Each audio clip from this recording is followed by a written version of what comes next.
It is about 8. I was up a little after 4. Um, I'm editing right now, so I just watched the um, video from the 27th. It's the 31st, it's the end of the 31st, so I got a few more to get up before I move over to the next thing. But that's what I did for the first couple of hours, playing around with my vlog and other fun things, finishing my budget, etc. Um, and I need to point something else out here, namely that I have another banana sticker, and this other banana sticker needs to go in the garbage yet again, and that will probably be it for the day. Um, I did, I believe, get a nice day today, but I crashed at it was like 9 when I fell asleep, so it wouldn't have mattered much anyways, I guess. Um, Today needs to be the day to do things. I'll take a shot of the fridge before I leave to do compost in the morning, but it's um, if I actually have salami, um, I I'm having my Sunday meal late, which threw me back near the end. But I'm actually I'm unusually hungry, so I may actually eat before I go to prevent myself from being tempted to get something when I'm out. That tends to be the rule. Is that that's when I get tempted. Then again, I may stop and get a sub just so that I can get it on film. If I do get it on film, I will bring this with me.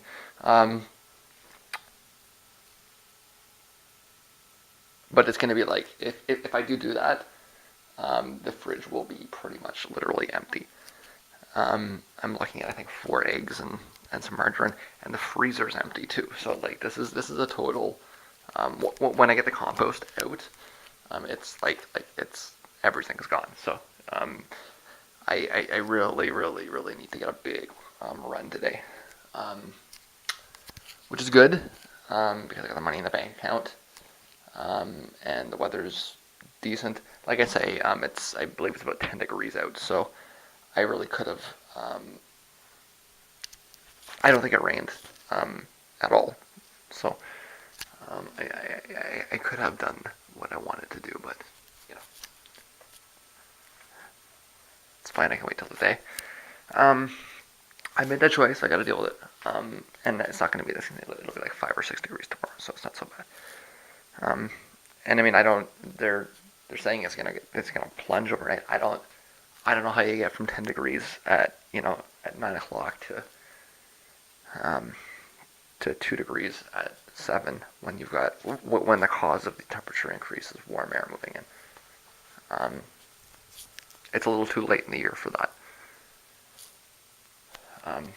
being that it's February. So happy February. As I explained before, this is my switch over, and this is the day that I'm switching over. So I gotta do all these sorts of things. I guess I'll have to do some cleaning and take a shower. So there's all that kind of stuff, all that kind of fun stuff. One thing I'm not going to do this month is laundry. I suppose that I could do some sheets, but I because I have not left my bed since I did laundry last time, so I don't, you know. I don't have anything to wash. I mean, besides maybe some towels, and the towels need to be done, but I'll just make sure I get them done at the very beginning of March. So, this is the transfer period. It doesn't seem worthwhile. So, that'll save me $20. So hey, that's good. I'm gonna need that this month with all the different things transferring over, because I want to get out of the month with. Just like I said before, I want to get out of the month with just a little bit. It doesn't have to be much. If I can get into the habit of putting, even $50 aside per month, well, after a few months, that's enough that I can breathe a little. I had that for a while, but I I decided that I decided the ODSP wasn't going to come through. I had convinced myself of that, so I was like, screw it. It. I guess it was kind of a YOLO moment, um, and it was feeling pretty real. Um, just I had like $400 in the bank. So it's like that's it. I'm going to concerts. Just gonna have fun with it. And I did, and I enjoyed it, and I don't regret it. But now I gotta, try to get back up to that point. Um, Depending on the show situation, that won't be hard. The only thing I'm gonna spend money on is concerts, and that's actually true now because the smoking's gone. So, and that's what I want. Is I put my expenses down. Um, the small amount that I get every month covers all my expenses and gives me like a little bit left over. As long as that little bit left over is enough that I can, go get my head caved in, every couple of weeks, then I'm happy. Very simple. And there's a reason all the great philosophers have always said that happiness lies in simplicity. Um, and it's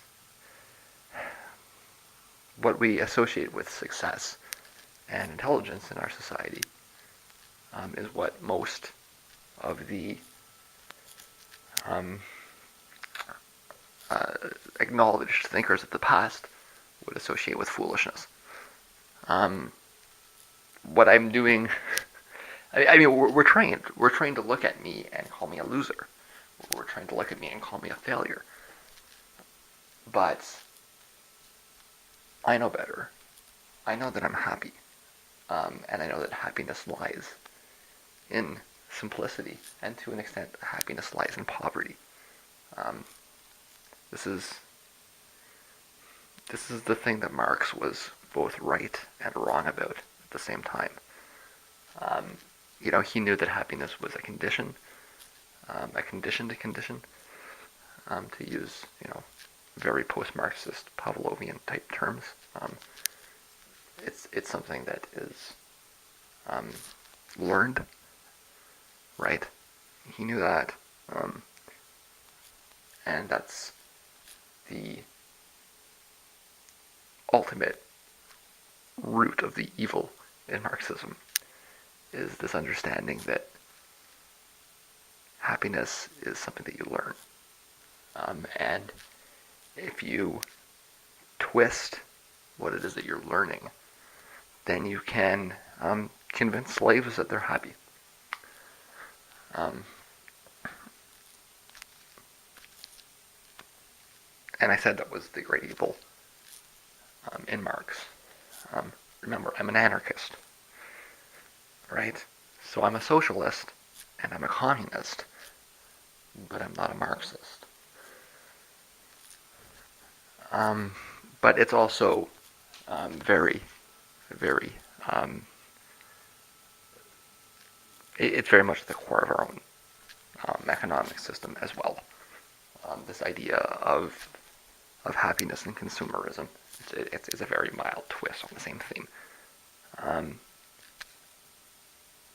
He understood that, but he also held this idea of holding mirrors up to people and having them see their own condition. And this really underlies so much of, broad leftist thinking. I really take the position that this is the mindset of a fool. And that if you really think that your happiness is dependent upon your material living conditions, then you are a fool. And Marx was a fool because he did think that. That is the consumerism, that is the commercialism, it is the mindset that so much of the left fights against, and yet it bases itself. You want to talk about contradictions in Marxism? There's more than a few, right? And that's one of the worst ones. I'm more likely to, side with the Stoics, side with Socrates, and say, hey, happiness is simplicity, and happiness is freedom. Um, and what that means, it is very much, almost diametrically opposing the basis of our economic system. Um, and I will come out and say it in no uncertain terms, clearly, openly, that you cannot be happy in our system if you follow the rules. It's impossible. You can be happy the way that it's defined, which is not happiness, which is what I was saying. But the only way to be happy is to reject that, is to throw away the whole premise, the whole idea of climbing ladders, of getting control and influence and success. There is no path there but misery. And if you look around, if you're a young person and you look around at the people that you know, you will see that in every single one of them.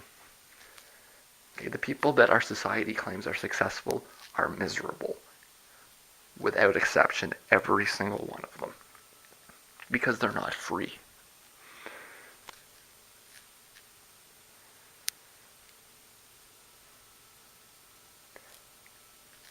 If I can get one idea across to the world, and it's not a new idea, it's an idea that many people have understood. But if I can get one idea across and hope people understand it, it's the idea that money is slavery. We're so drilled in this idea that money is freedom.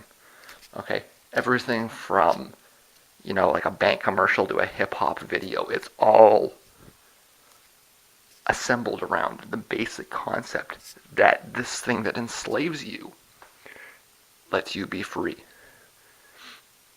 But in truth, and ask the people that have money, they will all tell you this, that the more money that you have, the more enslaved you are to it. And the only way to be free is to not have any. That's radical, okay? That's actual radical thinking. And you've been trained to react to, you're going to think that I'm stupid, that what I'm saying is just nonsense, because that's what you've been brainwashed into thinking. Of course that's what you did think, because you are a slave. And the reason that you think that I'm stupid is that I'm not a slave. I am that rare, very rare person, that 1 in a million people. And I'm not flattering myself. I'm seeing things clearly because I know that it's the truth. I am that statistical anomaly, that person that statistically does not exist, that is free. And what's shocking is the method to get there being exactly the opposite. But of course, if you were enslaved, let's just skip the question as to whether you were. Let's say, in theory, if you were enslaved, would your masters tell you how to free yourself? Or would they not tell you that the thing that will free you will enslave you? Right? No, you don't. You're not following it. You don't get it.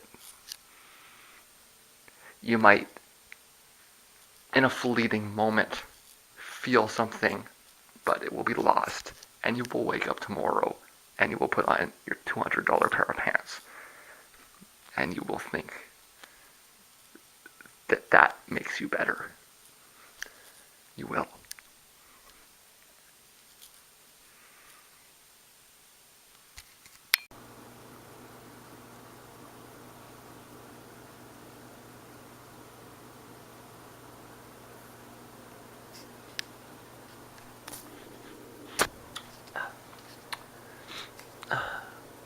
You know, a few seconds ago, that spider was alive. It was walking across that floor. Like it didn't give a fuck in the world. Oh, there we go. No, it's having lots of problems there, as you can see.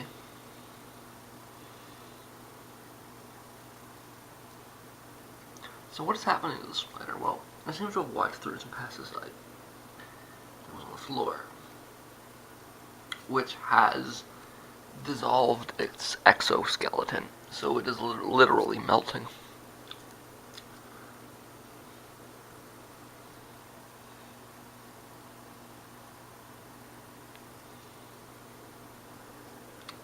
Can you imagine melting? What would you do? You would probably just stay still for a bit too long. What else would you do?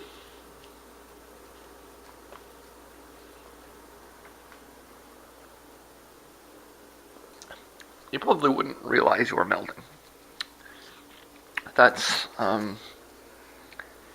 probably the first thing to keep in mind, right?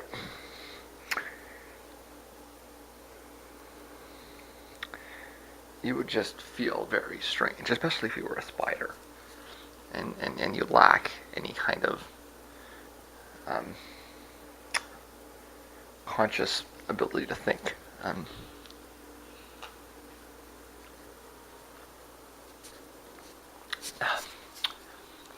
And you know, we can have discussions about, you know, just how conscious, you know, cats or dogs or elephants are, but spiders don't have brains. So that discussion, that's not actually a real debate. They don't, they're not aware. It's impossible. Sorry, but they do react to things like light and distances, no doubt.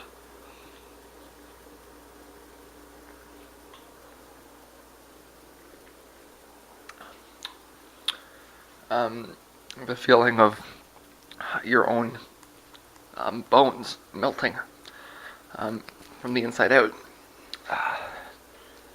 They would definitely. I mean, that's a stimulus, and you would there would necessarily be some kind of a reaction.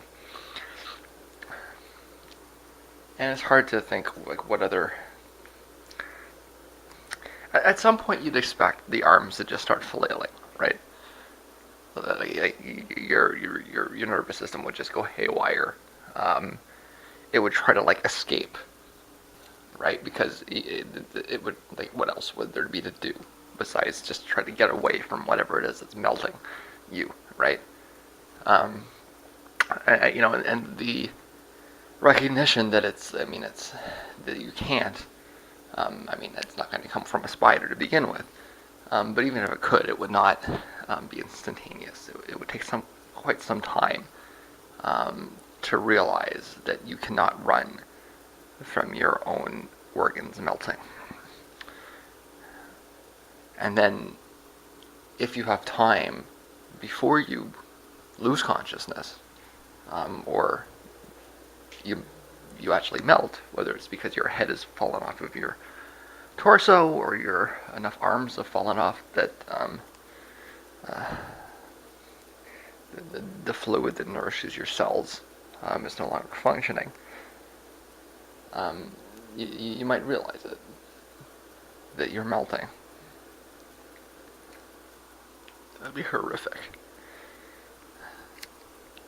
wouldn't it? But do you truly feel empathy for a spider? Even with the understanding?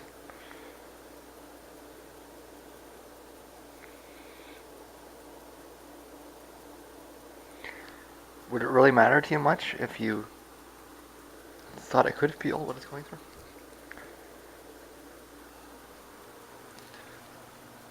The spiders.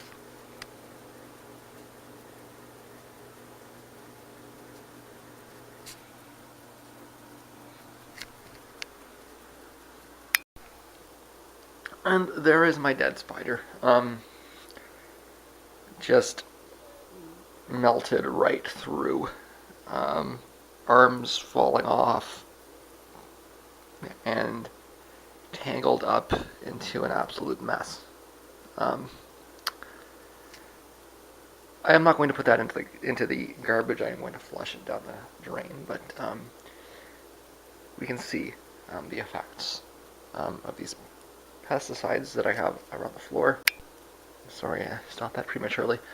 The pesticides that we have around the floor, and how it's able to get smaller bugs like this. I just need to update that to make sure I'm keeping the larger ones out as well.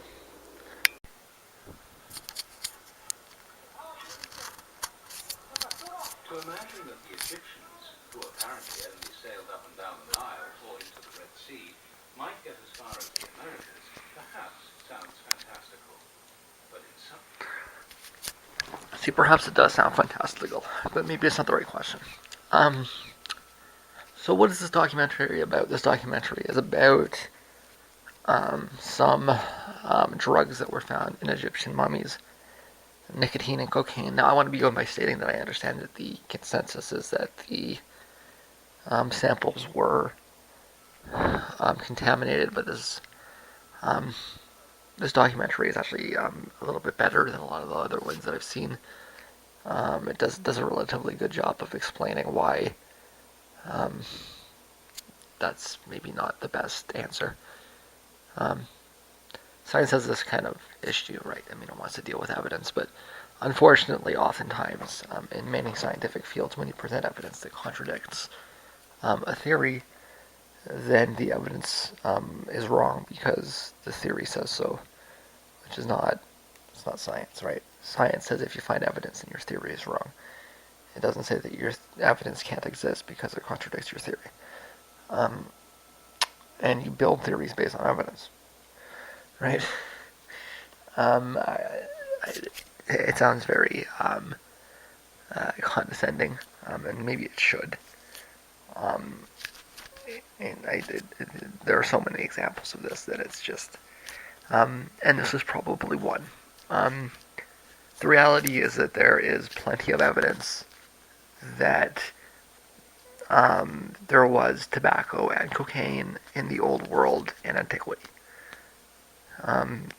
People don't like this, so they say that evidence is invalid.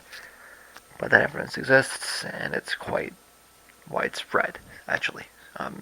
There's a lot of it. And watch the documentary if you want to see some of it. But I mean, of course, that's supposed to be impossible because nicotine and cocaine are New World crops, and they just didn't exist in the Old World. Now, they go through various different things in the video. I stopped at this point for the reason that they're suggesting that Egyptians, and it is well known that Egyptians probably did not have the navigational abilities to get to South America. But maybe they didn't have to. They were also located, and in fact, around this period, in control of, around this period being about 1,500 years ago. Sorry, about 1,500 years before the Common Era, so about 3,500 years ago. In that period, the area that we now call Phoenicia, which included the area of, well, we don't call it Phoenicia anymore, except in history textbooks. But the area that we refer to as Phoenicia during antiquity and before, which is around Lebanon and Israel, was under Egyptian control, a part of the New Kingdom. So the Egyptians themselves may not have had this technology, but one of their colonies definitely did. That colony being the Phoenicians around Lebanon with their famous cedars and their giant ships that they used to build colonies all over the Mediterranean and perhaps further than that. It is known that the Phoenicians were able to circumnavigate Africa, and maybe a little bit later. That means that they started in Carthage and they sailed all the way around Africa, all the way around, back up to Egypt again, right? So um, they, they, they had navigational abilities, and there's no doubt of that. Um, did they have navigational abilities that were that advanced? Um, and again, maybe we don't need to ask that question either. If we accept that it's unlikely that the Egyptians would have sailed directly, we are left with the idea that the drugs came in via trade. And in fact, if you look at the evidence, being that these drugs existed not just in Egypt, but also in at least Sudan, and perhaps, if you were to look carefully, um, all the way across Western Africa. Um,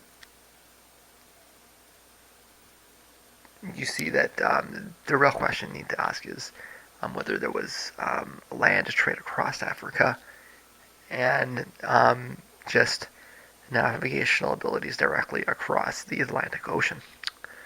Now, as it happens to be, that's actually a much shorter distance um, from West Africa to South America. It's nothing at all like sailing from Spain to Florida.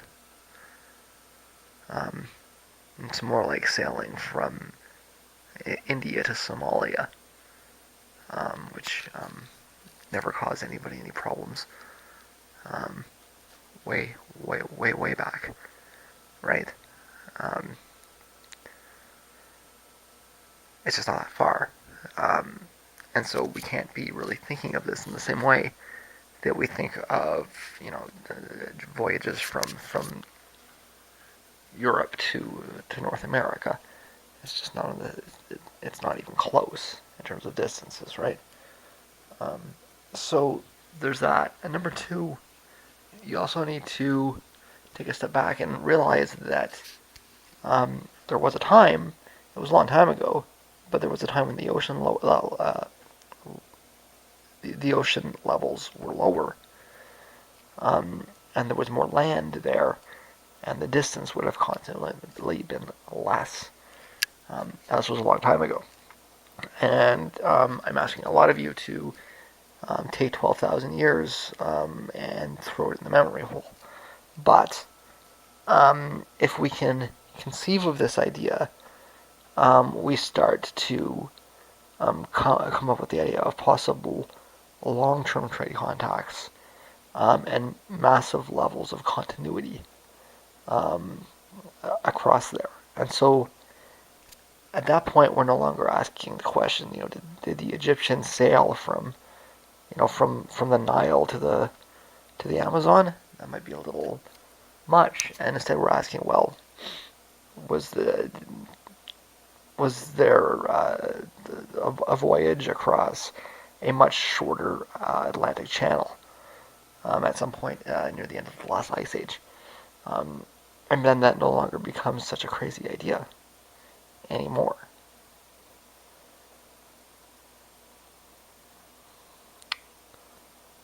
So why is there no genetic evidence? Well, because there were no Indians. It was 15,000 years ago. They weren't there yet, right? And so we can start to think about the idea of maybe the crops moving over sometime much closer to the beginning of the period of much closer to the Neolithic period, and disappearing. Meaning, ultimately, perhaps the place that the Egyptians got their drugs from was themselves. and perhaps it disappeared along with the Egyptian civilization. But again, this is maybe taking the idea of contact. I mean, it might be pushing the idea off too far. Um, as I said in the last reaction, Plato knew someone was out there. That was a long time after Ramses. And it's probably not important that Plato claimed that this story came from ancient Egyptian writing. But the idea is still, I mean, it's still suggestive, right? Um, is it really that insane to think that um, not the Egyptians, but the Phoenicians were able to sail that far? And they brought them back. I mean, that's what the Phoenicians did, right?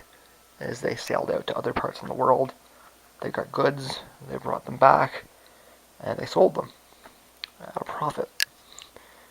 That's what the whole point was. So yeah, we don't. I think that's the important point here. In realizing that there were traces of nicotine, in fact, more than traces of nicotine, and cocaine in mummies in Egypt and in the Sudan and areas around there, we don't need to conclude that the Egyptians themselves sailed. We just have to conclude that they were in contact with traders that could have. And as it turns out, there's a very strong candidate for that. That's very much in their neighborhood. So, is this crazy? It's not. It's entirely reasonable. And it fits a very clear, broader narrative that is very easy. It is very easy to place this in a broader narrative of understanding. The harder thing to understand is when exactly these trade networks collapsed. We do know that the trade networks between Italy and China collapsed when the Arabs took over. Marco Polo, right? It's what happened. This is understood history, right? And so people in Italy all of a sudden couldn't get stuff from China anymore because the Arabs were standing in the way and be like, no. Partly because they were saying it's ours, and partly because they were saying we're going to charge you through the roof on taxes, right? So they got in their boats, sailed all the way around Africa, try to find a better trade route.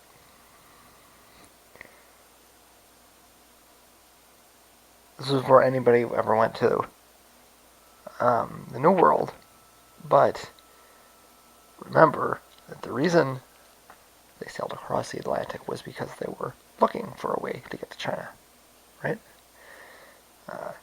Or India, hence the misattribution. So,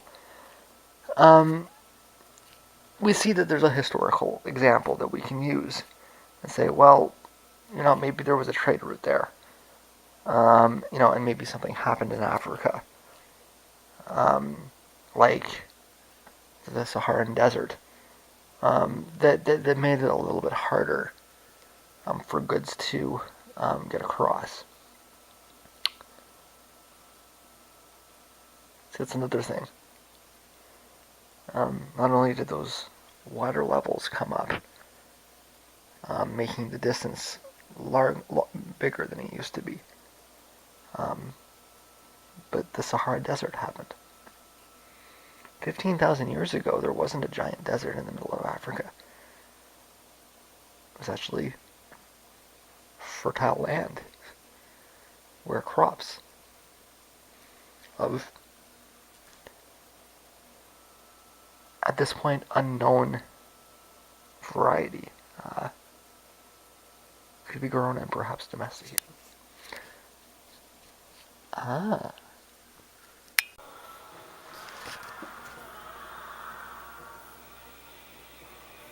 Delenda est Carthago. Carthage must be destroyed. Three short words barked from the mouth of a superpower. Rome's death sentence for one of the most dazzling empires of the ancient world. it's interesting that came up. Did I design this? I mean, I've got the stuff looking at, the question of transoceanic contact, and I moved into the Egyptians, and then Carthage. I'm just going through my watch later list, but it came up directly. Um, this is the answer. Let's see what I have to say about this one when it comes up.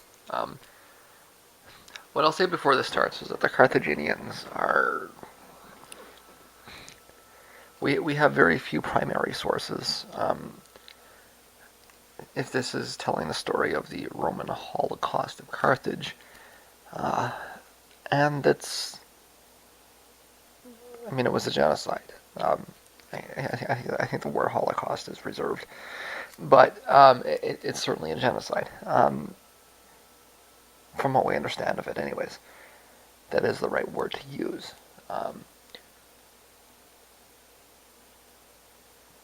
But it was total.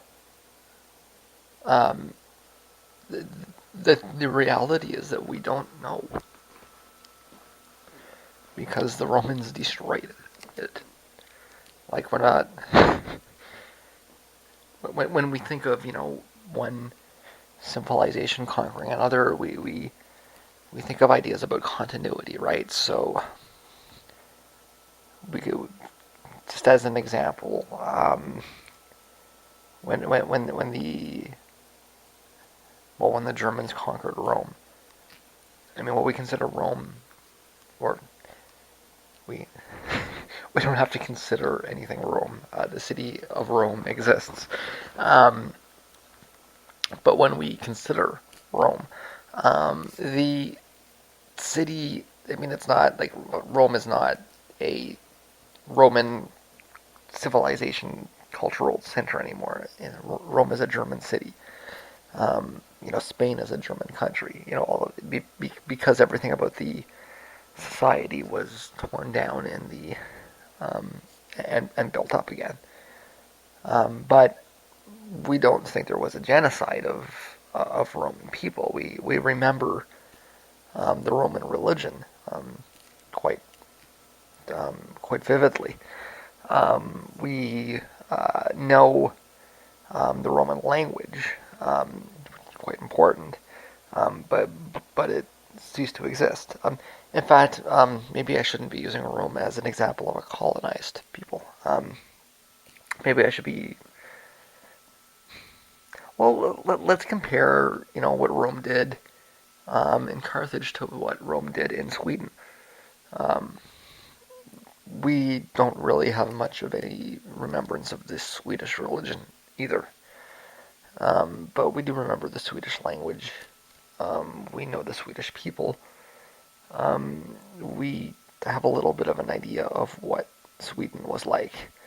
And we tend to consider what was lost to be a consequence of a lack of records rather than the destruction of them, although that is probably not well founded.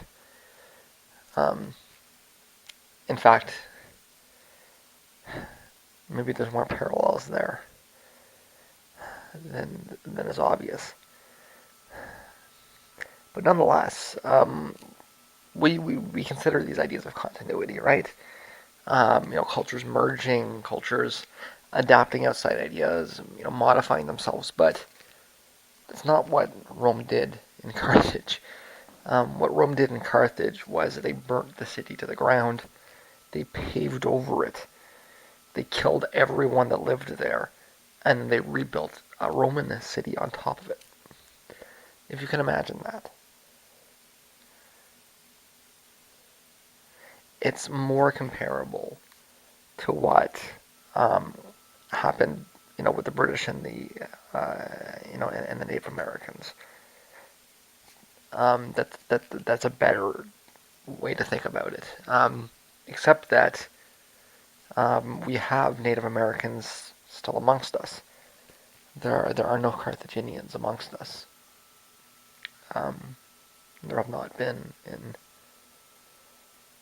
thousands of years. Um, and what is astounding about this is that it's known that Carthage was very advanced, um, um, arguably and but very plausibly the most advanced civilization in that part of the world at the time, perhaps in the entire world altogether. Um,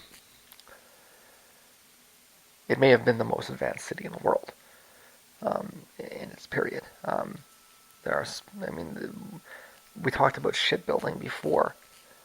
There's some thinking that the ships that the Carthaginians had, um, before the Common Era, talking like 300, 400 years before the Common Era, were comparable to the, well, to the Spanish ships that crossed the Atlantic.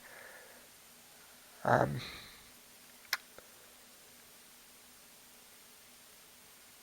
so maybe part of getting our head around it is realizing that um, the technology they had was a lot more advanced than you think, or than you might imagine.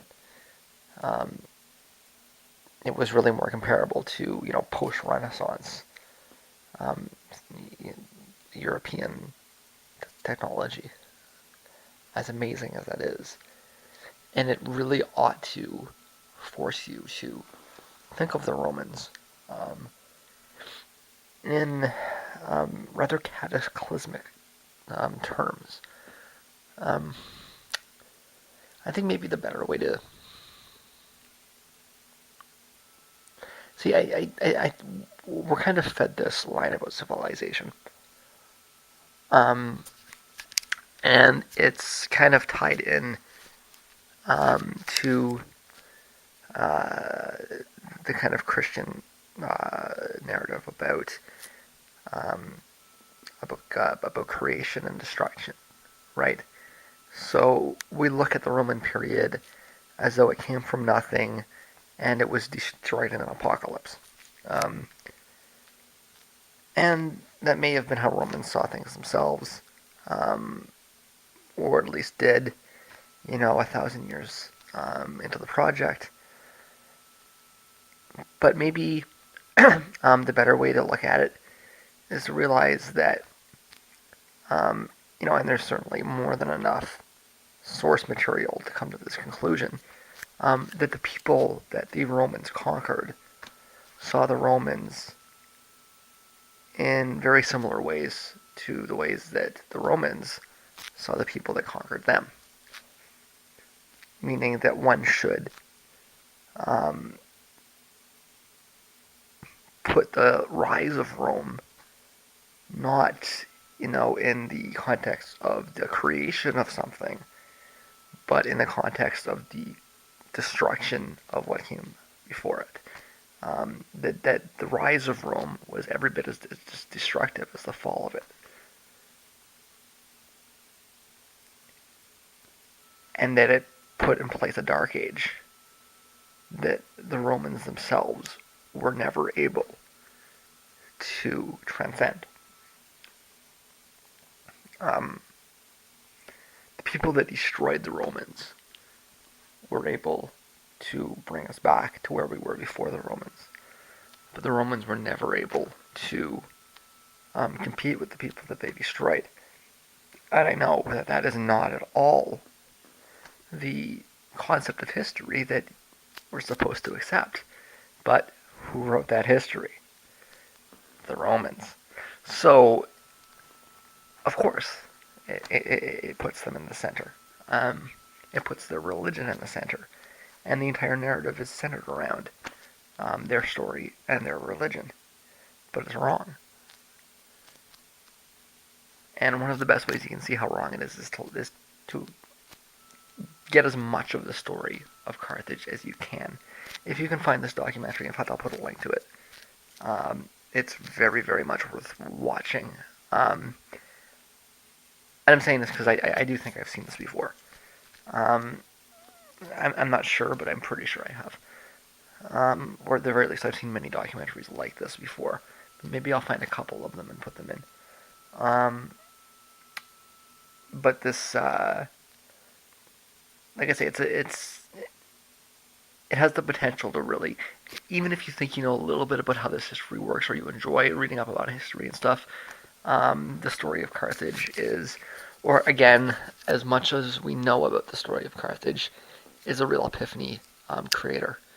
Um, it it ought to baffle you, um, uh, and really kind of change the way you think um, uh, about um, these Romans that um, we consider the creators of our civilization.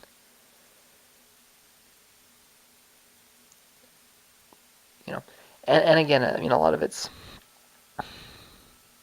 See, I'm presenting this, even this Christian concept of history is of a creation and destruction is maybe a little bit out of date.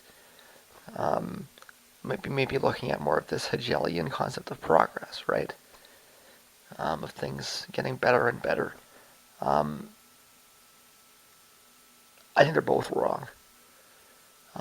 I think the more accurate way to look at it is these waves of destruction, right? So, if you take the Jimbutis theory seriously, you had this wave of destruction coming in with the Kirkin peoples. And then you had a wave of destruction coming in with the Sea peoples. Later on, you had the wave of destruction with the Germans, and um, in between there, this is something that nobody puts into proper context. But there needs to be that destruction horizon that's associated with the um, Roman burning of the known world. Um, Burning and, of course, rebuilding. But maybe there should be a stronger emphasis, a stronger focus on the burning and what it is that can be reconstructed of what existed before. Although, again, like I say, the word genocide is apt. It is correct. I'm not aware of an earlier one. It might be the world's first genocide. Um, the Carthaginians were not merely destroyed, they were erased. And thus, the fact that we don't know anything about them, that's intentional. We were not supposed to know anything about them. They were entirely, purposefully, intentionally removed from history. Um,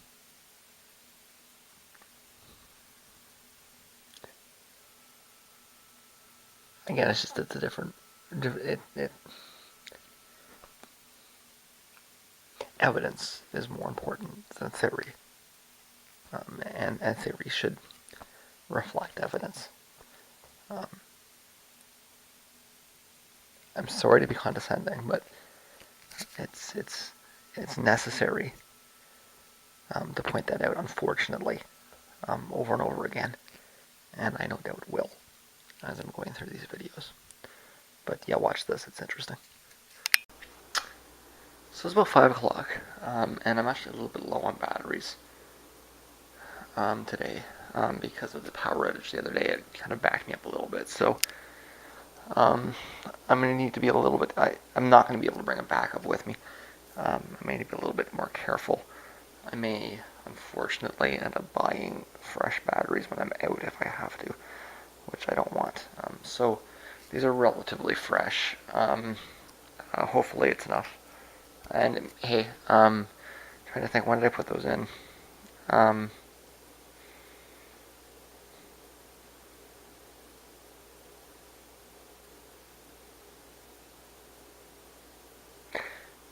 it would have been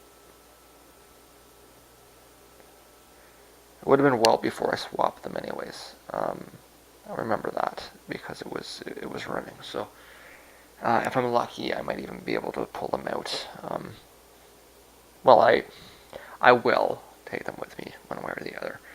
Um, I suppose I'll have to, huh? Um, so it's a little after 5, and um, I got my grocery list done. I'm gonna vertical here. Don't yell at me. And as you can see, it is a much larger grocery list. I will actually probably get just about everything on this list, and possibly even a little bit more, which is gonna fill me up right for the month, which is what I said. Um, Part of it is like picking up stuff that I've been letting sit for a while, like laundry detergent, or like I need a new toothbrush, those sorts of things that need to be dealt with. And it's also, I mean, I want to get this done now, so I don't have to go out, or at least I don't have to do that for the rest of the month. I'm still considering heading to Cliffsbells to see that jazz show tonight, although I haven't had a chance to listen to it much, as much as I wanted to, anyways. Um, this is the one that it's an act called Ghost Note, which is two percussionists. And from what I've heard, it's very interesting headphone music. I'm not convinced it's so interesting as live music. So, um, I don't know about that. I've been a little bit paranoid about taking my phones out because of the weather. And it's going to be, it appears around 0 when I go out. I don't want to take these phones out anything colder than 10 degrees above 0, um, at least to start. So it's going to be a good while before I do that. So I'm going to be walking without phones, it appears, um, which is not. I don't know. I'm going to think about this. If it looks like it's going to be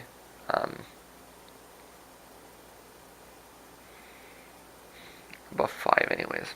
No, I can't. I don't want to fuck with this. But that said, the other thing I'm gonna have to do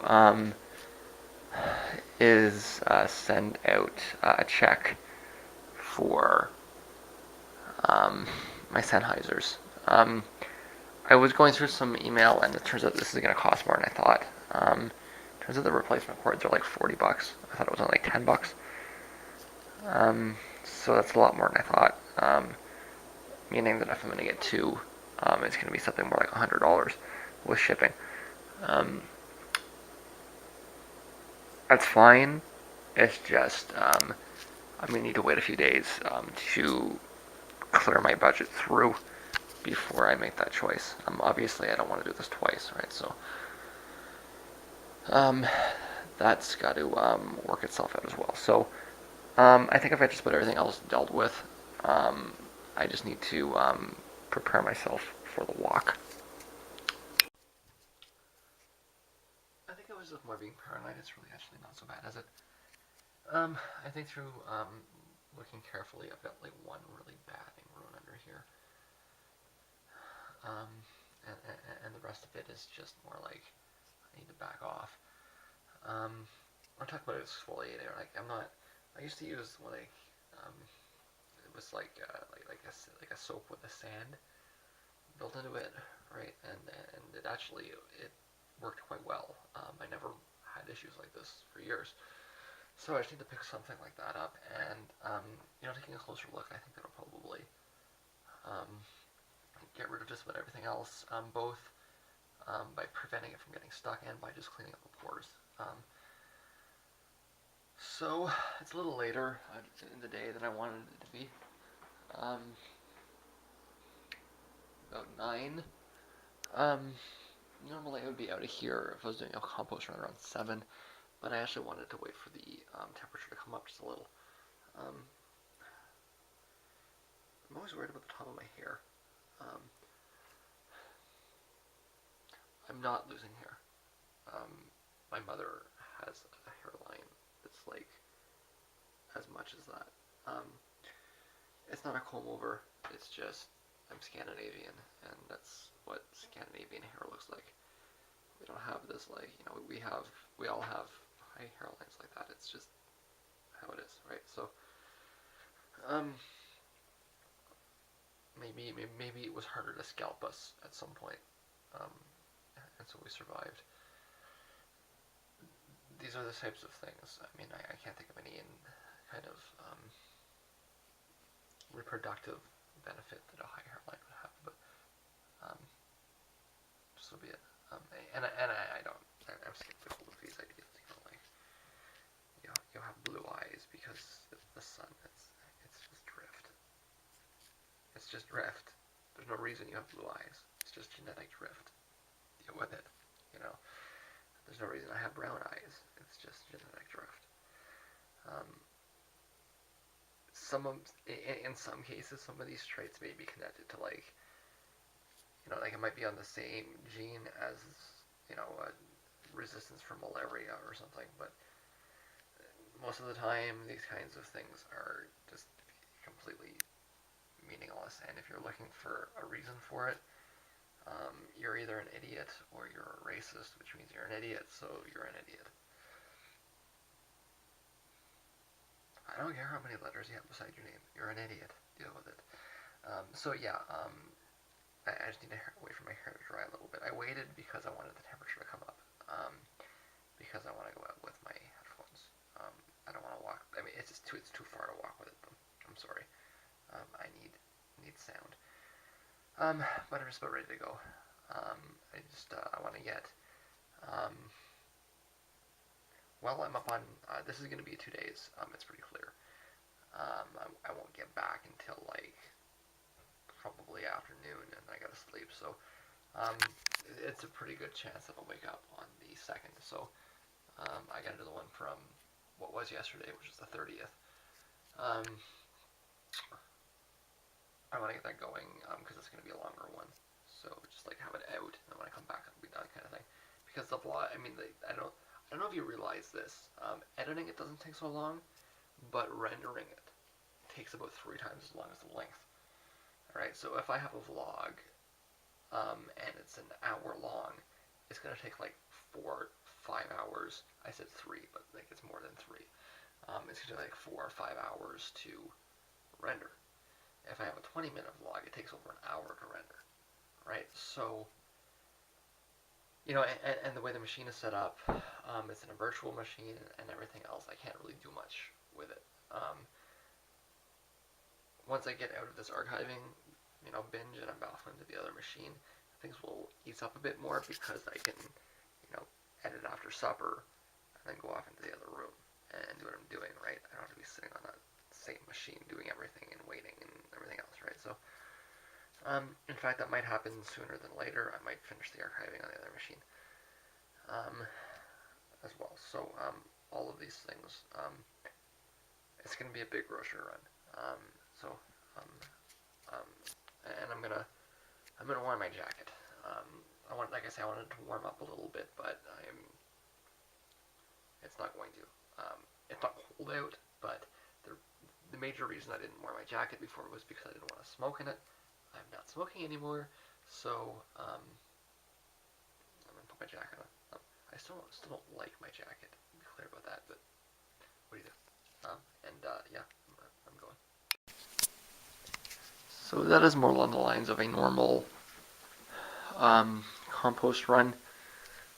It's 3 of these full of used coffee, plus one of these uh, ice cream containers full of used coffee, a margarine container. Well, I can take the top off. A margarine container full of used eggshells, and it's right full to the top. Um, as are all four of the coffee containers. It's just four, however, it ends up working out. That's the standard. And then I've got the actual compost in the side container here. So it's a good haul. The jacket will actually help shield my back a little bit, and my organs inside me, which is really what I'm more concerned about regarding that. So what does my fridge look like? Well, this is empty. So I've got the ice cream I picked up before, with the bread I picked up. There's broccoli stock that's sitting in there. And probably will be until March, as I explained once before. An ice cube tray that's completely empty. A couple of eggs, a bagel. See, if I had eaten lunch before I left, and I mean, I'll point out that it is 10 o'clock, this would be gone, that would be gone, and in fact, the cheese would also be gone. In fact, most of the salami would be gone as well. So, if we can, and there would be one banana left. So I would literally be down to 4 eggs, and a little bit of salami, and of course the margarine and condiments, plenty. In fact, I don't even. Well, I got a little bit more than one left in there. So this is really cutting to the very edge. But as I explained in the other vlog, I wasn't about to starve to death, right? But I got to pick that up on the way out. So lots of stuff to get. It's like I said, about 10. I think if I can get back before 4, I'm making good time. We'll find out though. It's a lot of walking to do. Let's see what I've got to say as I go.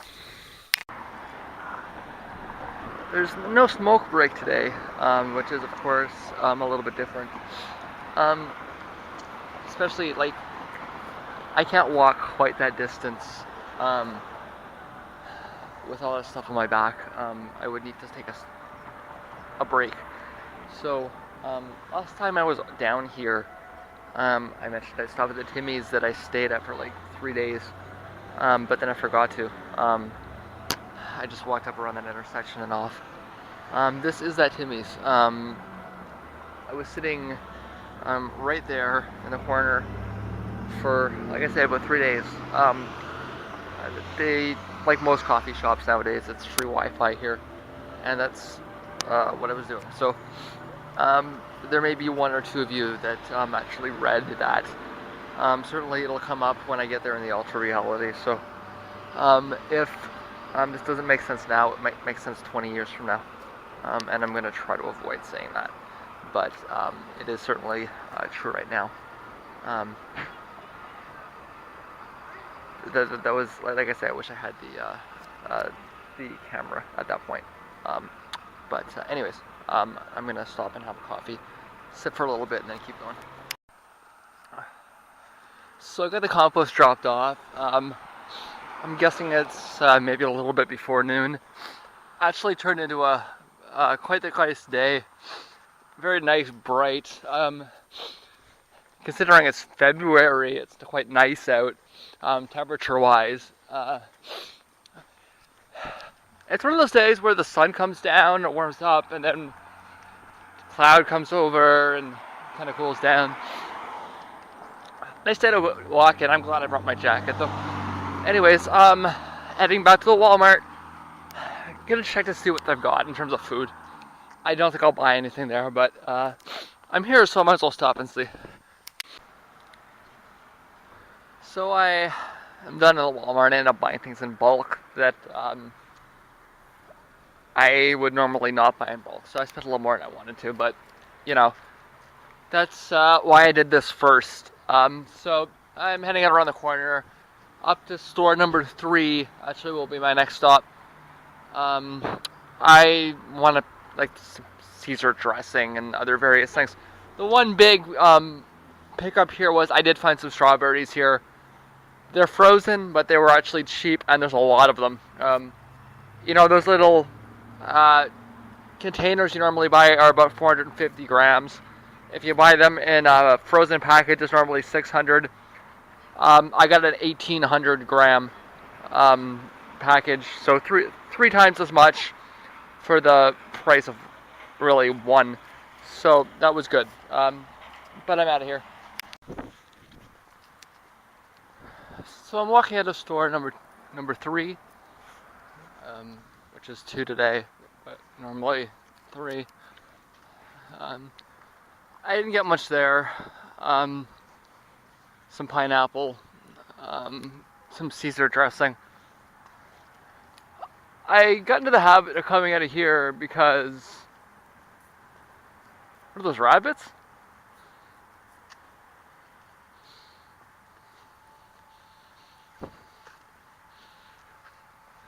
Weird.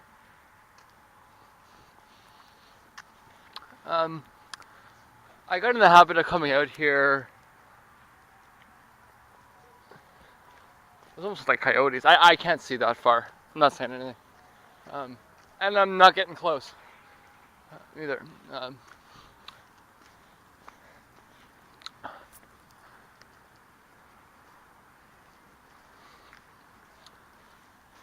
I came into the habit again. I got in the habit of coming. Excuse me. I got in the habit of coming out here because of the ice cream, but the ice cream has come down in store number 2 to the same price, so there's no longer a benefit of that. But it does look like I'm gonna have to do 2 trips. It's not the end of the world. What I'm gonna do first is get the stuff I have on me home. Well, I'm gonna stop at store number 2, check some prices, take what I got on me home, and take a wander out afterwards. I'll probably head to the drugstore, pick up all those things there, and go from there. So I checked, it's a little after 2, so I'm making good time, but I do still have quite a bit of stuff to do. I also wanted to point out that the bass on these phones has really come down. They're behaving, which is quite nice, and I'm very happy about that. I still don't think they're flat, but I'll point out though that I am actually listening to MP3s today, and that might be the difference. But that unwieldy bass is no more. They sound quite good, so I'm happy about that. I suppose this person thinks she's special. That's why she's walking through the express line with a full cart of groceries. So if you walk around for long enough, that is, if you walk around for long enough, that might have slurred a little, not due to inebriation, but due to, well, I'll get to that in a second. If you walk around for long enough with a heavy enough weight on your back, might you actually succeed in crucifying yourself? That might be the hard question. I don't know. I know I need to stop for a minute because, like, it's not like I'm a little tired. It's like I'm gonna pass out, so I gotta sit down. I'll be fine. This is not the first time this has happened. Well, I managed to make it home without crucifying myself, unless I crucified myself and then resurrected myself and didn't notice. But I'm pretty sure that I just didn't crucify myself. I didn't sever any limbs or anything like that. I seem to be okay. But I did get quite the red mark on my shoulder there. I don't know if you can. Wow, it's actually even kind of gone. Well, actually, I think maybe you can see it more there. Maybe not. Maybe you're just getting a sexy shot on my shoulder.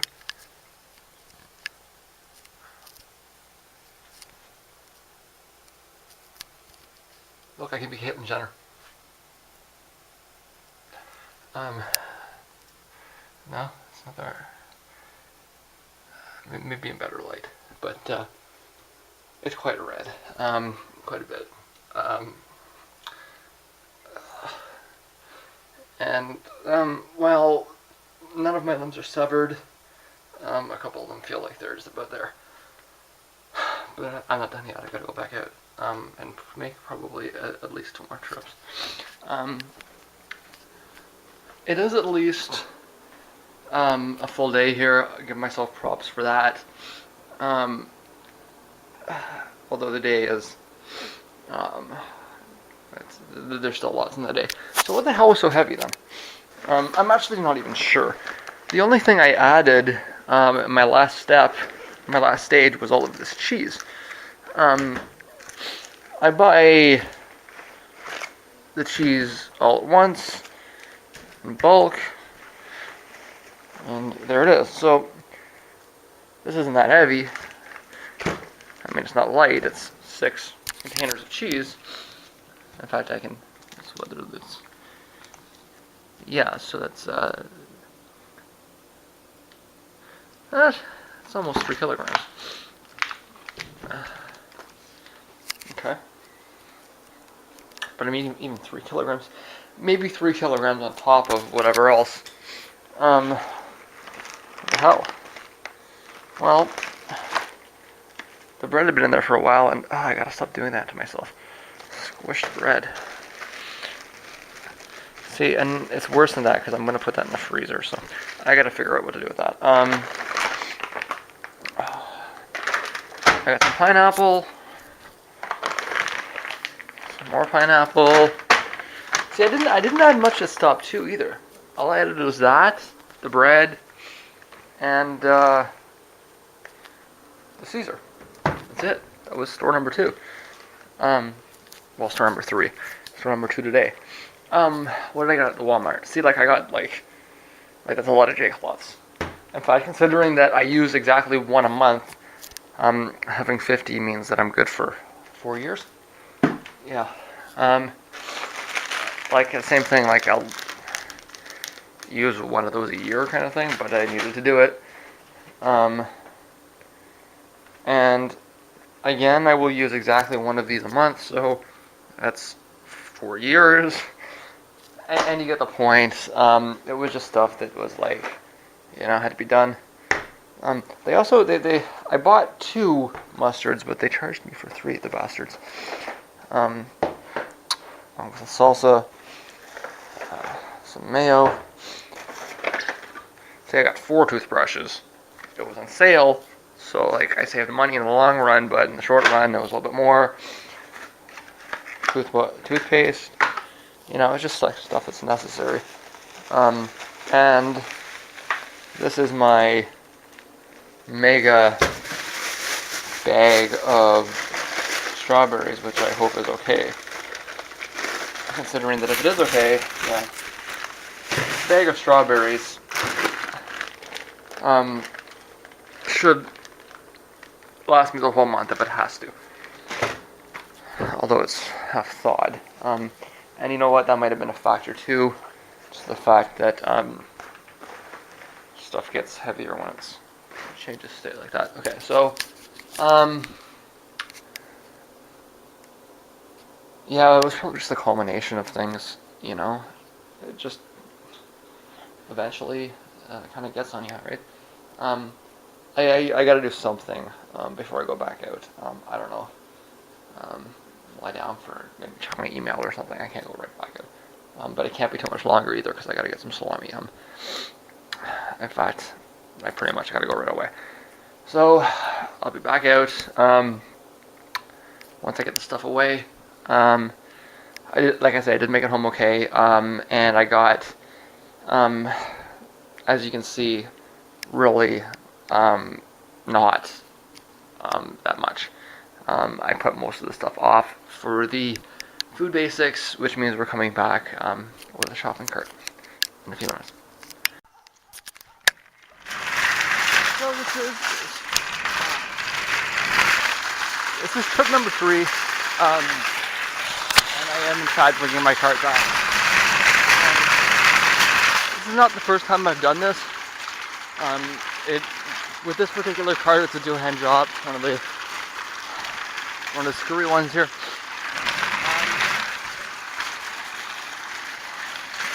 I've been avoiding this talk, even though I promised we'd have it, just because I think I really said everything I had to say. To be honest with you. Yeah, it's trip number 3. I'm gonna stop at the salami store first. Get some of that. Drop this out there and then go back. Actually, all the way to store number 3. It's the only thing that really makes sense relative to what I need to do. So, my neck will probably be fine. I'm really more concerned about my feet. The upside is that when this is done, it's done. I'm only gonna need to go out to get some like bananas near the end of the month, kind of thing. And that's the way I like it. Get everything done on the first day of the month, and then forget about it, kind of thing. So yeah, around the corner I go. Two-handed job it is.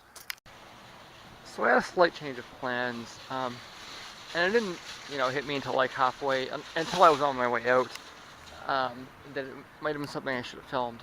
Just the idea didn't.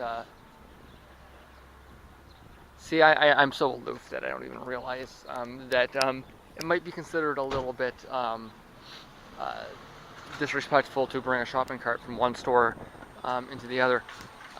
See, this is one of the stores that they lock their shopping carts. And that in itself is not such a big deal. It's a quarter, and when you bring it back, you get your quarter back, right? So it's a deposit. The problem with these ones is that they lock when you take them a certain distance away. So they're designed to be able to bring food from the store to your car, not from the store to your house. So I was thinking, do I want to walk all the way back, to the other store? I didn't. And I had a shopping cart, so I just brought the shopping cart with me. It never even clicked my mind that would be something that would be considered uncouth by most people. And I walked into the store with the shopping cart from the other store, and like I say, it wasn't until I walked out that it kind of clicked as, wait a second. Less in a sense that maybe I shouldn't have done that. Really, they shouldn't lock their carts. As I have explained, they're communal property. They're not private property. And they should be used by whoever needs them. But my feet are sore. I didn't want to walk all the way. The difference ends up being that I spent $2 more on coffee.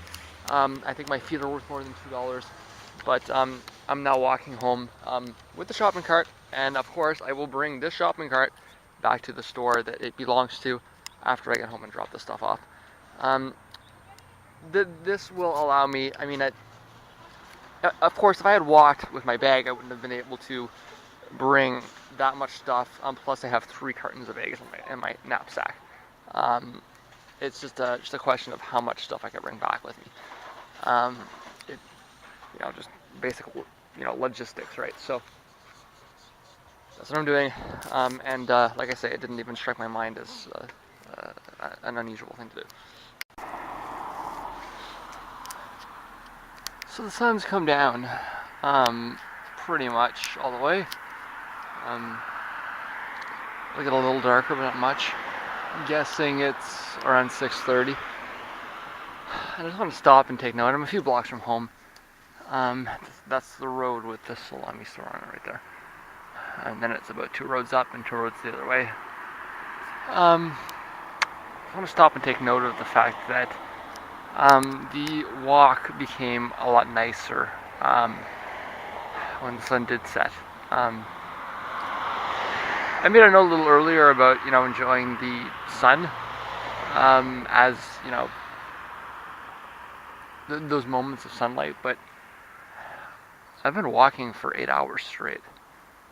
It's actually probably closer to 9 hours straight. No, basically no stopping on my feet, walking for 9 hours straight. I mean,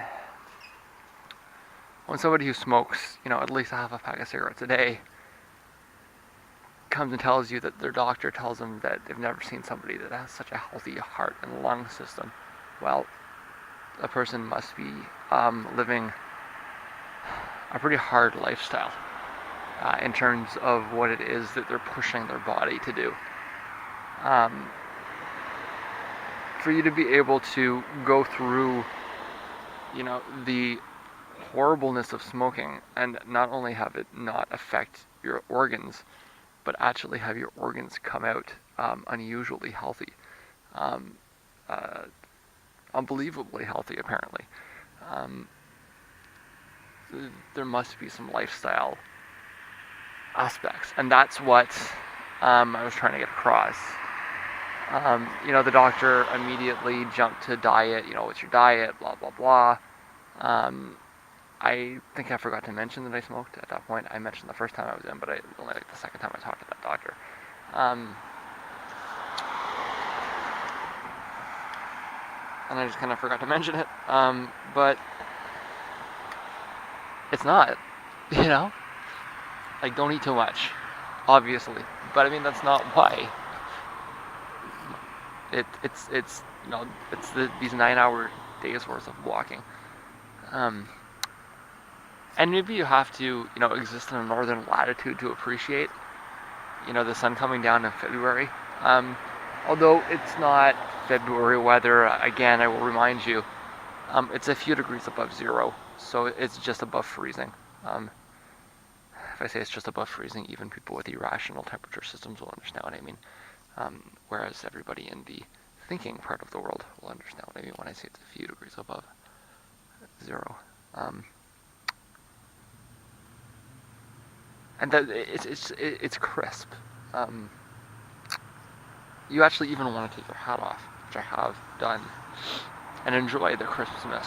Um, the crispness juxtaposing against your body heat um, in a non-hypothermia sort of way.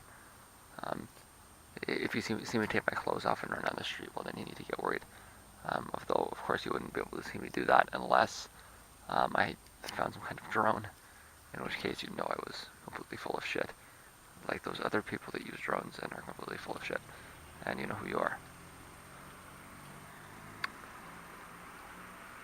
I will remind you that there's not one person that does that. There's many people that do that.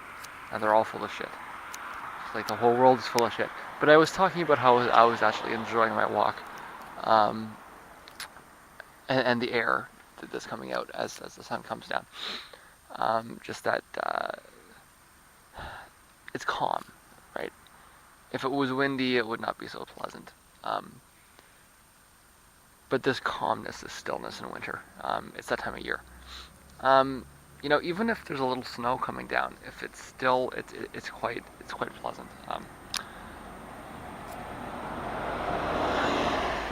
I also needed to. How many buses are going to drive by here?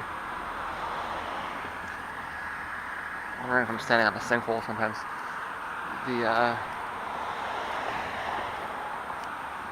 The grounds here in Windsor are a little bit scary sometimes.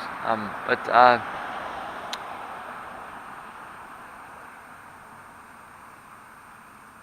yeah, I also wanted to stop to let my feet rest for a little bit because I have been walking for 9 hours and they are sore, and it's gonna feel good to get home. So it's a few more blocks, but the weather is really quite quite nice at the moment. So I am home and I have my shoes off for right now. I was just about to declare myself over not smoking. I already know that I'm over smoking, But I'm still not over not smoking. I was, so close to feeling that I was there. But I'm doing something that I've never done before, which is I'm stopping before I'm done. Um, my feet are sore. That is the truth. It's not the end of the world. I'm more concerned about my body cavity being sore. That's something that I'm less used to, probably because I'm used to numbing it with chemicals all the time. Um, that's something that I might have to acknowledge that because I'm not numbing myself to pain all the time, um, what it is that I can do might decrease a little. Um, or I might have to learn to push myself that much harder. I don't know. Right now, I know that I think it's a better idea to sit down, get something to eat, um, get some liquids, and bring the cart back within a few hours. I'm not saying it's going to sit there forever, kind of thing. It'll be like I'll bring it back. Well, it's a little after 7, so I'll bring it back before 10, anyways. I just need to stop. I need to sit down. Um, let my feet come back, and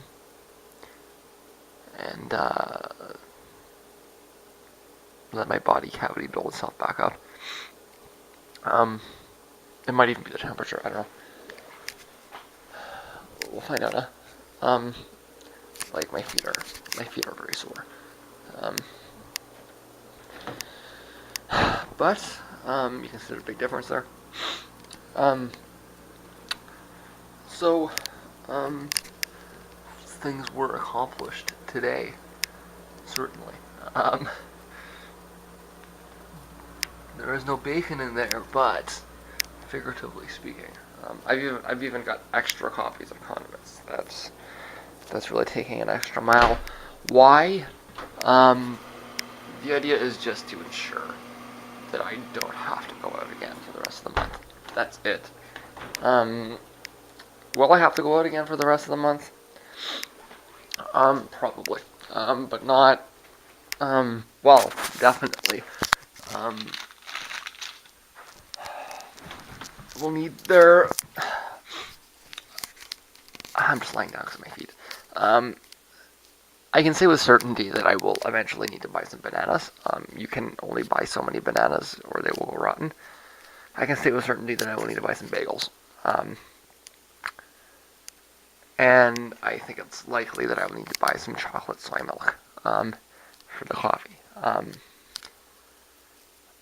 Together, that's probably around $10.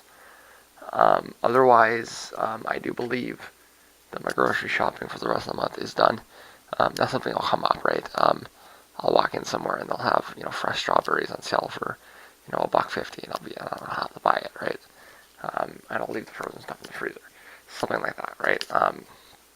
But overall, this is done, which is good because I am actually about $5 over budget. Again, that goes back to the issue of buying things like 50J cloths, and if it's one of those a month, it's fine. It doesn't really make a difference. But when there's like 10 of them in the same month, then it adds up, and I end up over budget. In the long run, it'll balance out. But in the short run, we're not dead yet, and so we want to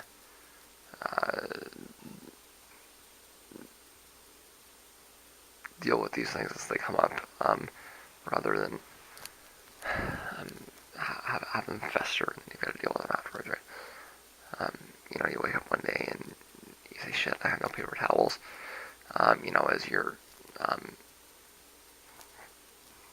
pipes are bursting or something, right? Because you were too cheap to pay $2.50 instead of $1.99. and now everything you own is destroyed. Let that be a lesson to you all. To pay the 50 cents.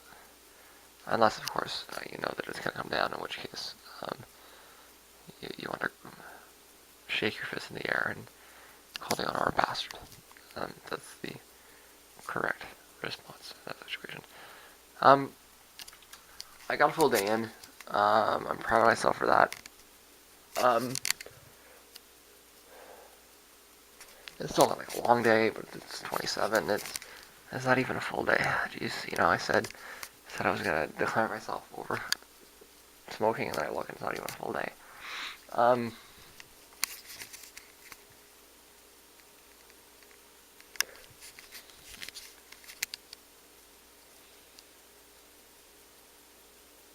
It also means it's just under 9 hours in total of walking.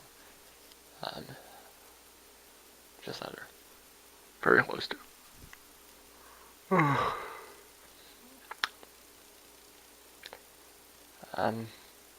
completely lost my train of thought.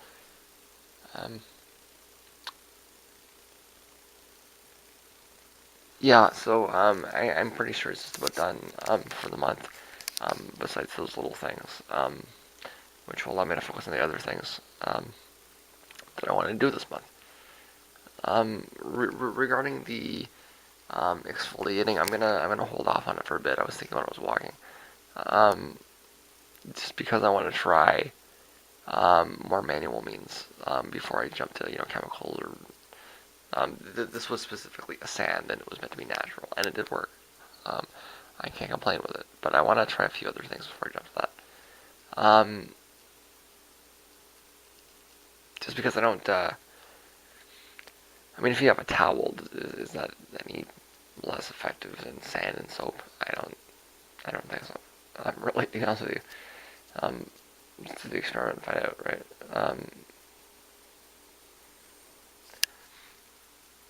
I'm falling over, so I'm going to stop this. I'm no doubt not making any sense either. So I mean, I thought I was over the hump. I thought I had defeated not smoking, and yet the not smoking virus immediately attaches itself back to me. Shrug. I'm really struggling to stay awake.